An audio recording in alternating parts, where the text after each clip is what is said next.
सारे बुला लिए इन्होंने, सारे मुख्यमंत्री बुला लिए, सारे सांसद बुला लिए, अमित शाह जी आ गए, मनोज तिवारी आ गए, सारे आ गए दिल्ली में, सारे धुरंधर देश के, और सबका एक ही मकसद है, केजरीवाल को हराना।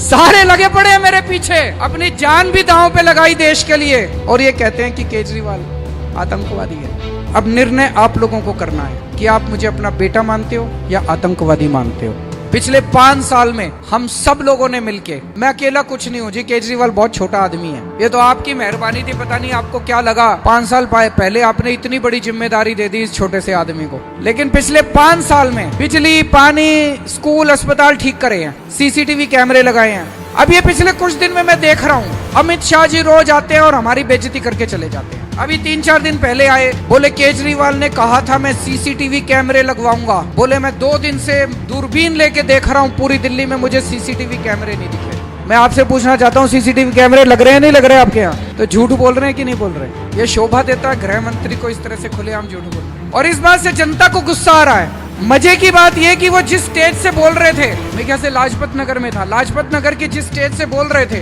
कि कोई सीसीटीवी कैमरे नहीं लगे, उसके ऊपर ही 3 कैमरे लगे पड़े थे। वहां की आरडब्ल्यू वालों को इतना गुस्सा आया, अगले दिन उन्होंने सीसीटीवी कैमरे की रिकॉर्डिंग अमित शाह जी की उनके घर भेज दी। बोले जी जो कल आप भाषण दे रहे थे और कह रहे थे सीसीटीवी कैमरे नहीं लगे, इसके रिकॉर्डिंग देख लो, केजरीवाल ने पूरी दिल्ली में सीसीटीवी कैमरे लगा दिए हैं। फिर अभी 2 दिन पहले आए, बोले दिल्ली की पढ़ाई बहुत खराब है, दिल्ली में बच्चों की पढ़ाई बहुत खराब है। भाई साहब, इस साल दिल्ली के सरकारी स्कूलों के नतीजे 96% आए हैं, 96% नतीजे। भारत के इतिहास में 70 साल में किसी भी पार्टी की सरकार ने कहीं भी पूरे देश में सरकारी स्कूलों के नतीजे 96% नहीं आए, 96% नहीं आए। ये केजरीवाल ने नहीं करा, हमारे बच्चों का कमाल है। मैंने पढ़ाई थोड़ी करी थी, हमारे बच्चों ने पढ़ाई करी थी, हमारे बच्चों ने मेहनत करी थी, रात रात भर पढ़ाई करी थी, उन बच्चों के माँ बाप ने रात रात भर उन बच्चों को पढ़ाया था, उनके टीचर्स ने पढ़ाया था, टीचर्स ने मेहनत करी थी, तब 96% नंबर आए थे। इस साल हमारे 450 से ज्यादा सरकारी स्कूलों के बच्चे, 450 से ज्यादा बच्चे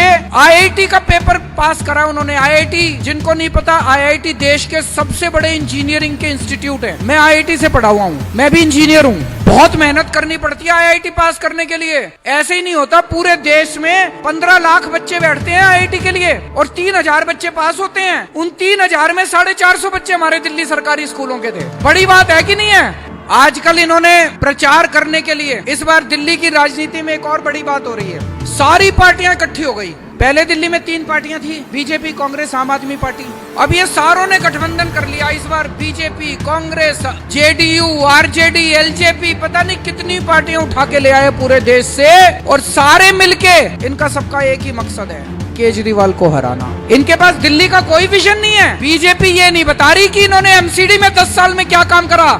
ये कहते हैं हमने सीसीटीवी कैमरे नहीं लगाए, हमारे स्कूल खराब है। तुम बता दो, तुमने एमसीडी में क्या काम करा? तुम्हारे को दिल्ली के लोगों ने एमसीडी की जिम्मेदारी दी थी, एक काम बता दो। तुमको दिल्ली के लोगों ने पुलिस की जिम्मेदारी थी, एक काम बता दो। पुलिस से दुखी रहती है कि नहीं रहती जनता? आप अपने काम गिनाओ, अच्छे काम गिनाओ। अब ये सारी पार्टियां इकट्ठी हो गई है, और अब ये इससे भी काम नहीं चला इनका। अब ये सारे अपने 200 एमपी लेके आएंगे बाहर से। अमित शाह जी लगे हुए हैं पहले खुद ही, मनोज तिवारी लगे हुए हैं। कल गुजरात के मुख्यमंत्री आके मेरे को गालियां दे रहे थे। वहाँ पे जो जनता थी, जनता ने पूछा उनसे, उन्होंने पूछा विजय जी ये बताओ, रूपानी साहब ये बताओ, गुजरात में बिजली क्या रेट है? वो बोले 10 रुपए यूनिट। तो जनता बोली जी यहाँ तो हमारे केजरीवाल ने फ्री कर रखी है बिजली। तो बोली आप जाके पहले अपने गुजरात को संभालो ना, वहाँ बिजली फ्री करो पहले। हमको भाषण देने क्यों आ गए? हमको सिखाने क्या सिखाने आए हो?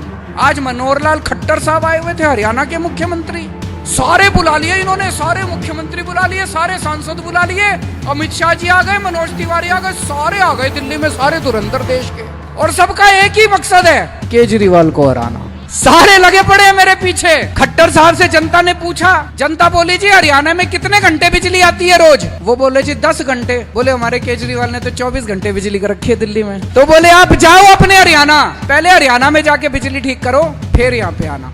मेरे को किसी ने वोट दिया कि नहीं दिया, लेकिन एक बार जब मैं मुख्यमंत्री बन गया तो मैं सबका मुख्यमंत्री हूँ। बीजेपी वालों का भी हूँ, कांग्रेस वालों का भी हूँ, आम आदमी पार्टी वालों का। 5 साल मैंने सबका काम करा है। मेरे पास कोई बीजेपी वाला आया, उसका भी काम करा। हमने स्कूल बनवाए, अच्छे स्कूल बनवाए, उसमें बीजेपी वालों के बच्चे भी पढ़ते हैं, कांग्रेस वालों के भी पढ़ते हैं। तो मैं बीजेपी और कांग्रेस वालों से एक बात कहना चाह रहा हूँ, हाथ जोड़ के। मैं आपको अपनी पार्टी छोड़ने को नहीं कह रहा, आप अपनी पार्टी में रहो, लेकिन इस बार वोट सारे जने झाड़ू पे दे देना। वो इसलिए कि भाई साहब हमारे दिल्ली के स्कूल और अस्पतालों का बहुत बुरा हाल था। 5 साल में बहुत मेहनत करके ठीक किए हैं हमने। अब अगर आपने दूसरी पार्टी को वोट दे दिया तो ये फिर खराब हो जाएंगे। मैं अपने लिए वोट नहीं मांगने आया, दिल्ली की तरक्की के लिए, देश की तरक्की के लिए, अपने स्कूल अस्पतालों के लिए, आपके बच्चों के भविष्य के लिए, आपके परिवार के स्वास्थ्य के लिए। इस बार झाड़ू पे सारे जने वोट दे देना, अपनी अपनी पार्टी को भूल के। भ्रष्टाचारियों के खिलाफ अनशन करा था, देश के अंदर जो भ्रष्टाचारी बड़े बड़े थे उनके खिलाफ अनशन करा था मैं, उनको जेल भिजवाने के लिए अनशन करा था। लेकिन ऊपर वाले की दया है कि 15 दिन भूखे रह गया, मेरे को कुछ नहीं हुआ। ऊपर वाले की दया से आज आपके सामने जिंदा खड़ा हूं। अपनी जान भी दांव पे लगाई देश के लिए, और ये कहते हैं कि केजरीवाल आतंकवादी है। मैंने आप लोगों का पिछले 5 साल से मैंने पूरी कोशिश की है आप लोगों का बेटा बन के आपकी सेवा करने की। अब निर्णय आप लोगों को करना है कि आप मुझे अपना बेटा मानते हो या आतंकवादी मानते हो। 8 तारीख को जब वोट डालने जाओ, अगर आप मेरे को आतंकवादी मानते हो तो कमल का बटन दबा देना, और अगर आप मेरे को अपना बेटा मानते हो, दिल्ली का विकास चाहते हो, अगर बड़ा भाई मानते हो तो झाड़ू का बटन दबा देना।